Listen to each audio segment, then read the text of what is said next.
The Alpha King circled me, and I shivered when I felt his nose on my skin. He was inhaling my scent like a drug he was addicted to. His finger reached under my chin and tilted my head up. His eyes showed shock. I could tell he was startled, but kept his composure. What's your name? His voice was calm. Adira Wade. I stammered. My heart was still pounding in my chest. Everyone in here could hear it if I could. You're extremely gorgeous. Really beautiful. He said. My cheeks flushed. I never thought of myself as extremely beautiful, as he put it. I felt ordinary. I was thin and not curvy like other girls. His fingers caressed my cheek. Why haven't you shifted yet? I don't know, sir. My voice was alien to my ears. Most of my peers shifted at age 18, but I didn't. How old are you, Adira? My heartbeat was irregular. I loved how my name sounded on his lips. 20 years old, I murmured. My voice was so low, but he heard me. Are you scared of me? He asked. I didn't answer his question. Who wouldn't be scared of this dominating figure? He had a fearful reputation, and I was still stunned by this information. He sighed and went back to his seat. He called me to the high table. He frowned when I was hesitant, and he growled, making everyone uneasy with his dark aura. I didn't want to anger him, so I approached him slowly, and surprisingly, he pulled me onto his lap, placing a kiss on my shoulder. The crowd was shocked. My gaze was lowered to the ground, and I heard his cold voice. It's rude to cast your gaze down in front of so many people. Face your subjects, my queen.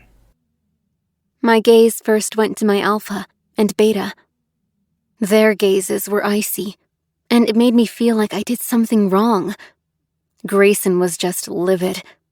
He was gripping a table knife so tightly that his hand was white, and the Stephen girls just looked terrified. I smirked inwardly. I was the Alpha King's mate, and no one could treat me like shit again. At least, not these incompetent buffoons. The party continued with just one hand gesture from the king, and the drop-dead silence was filled with chattering. Tell me about yourself, mate. He asked. There's nothing to tell, my king. Well, there's always something. I'm an orphan, and I went to community college.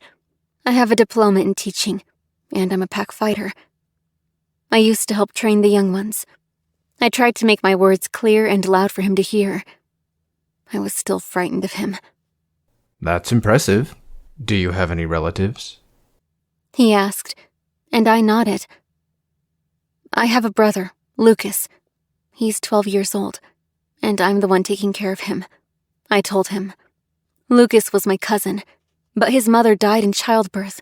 Hence, my parents adopted him, since we didn't know his father's real identity. He urged me to eat, and only then did I realize I hadn't eaten since last night. I picked up the closest fruit in front of me, a pear. Those were my favorite. I took a bite of it, while he watched me. I wanted so much to get off his lap. It was so embarrassing in front of everyone. But his hold around me told me that he wouldn't let me get up. What's your name? I asked, and he chuckled. I'm Wyatt McMillian. His name was nice, and it suited him. His fingers were gently caressing my arm, helping me feel at ease. Is he our mate? I asked my inner wolf, Kira. She was also confused, as we have not shifted yet, and we can only truly know that for sure when I shift for the first time. Let's wait for the blue moon. But I can feel the faint sparkles. The blue moon was when shifters found their fated mates. Yeah, me too.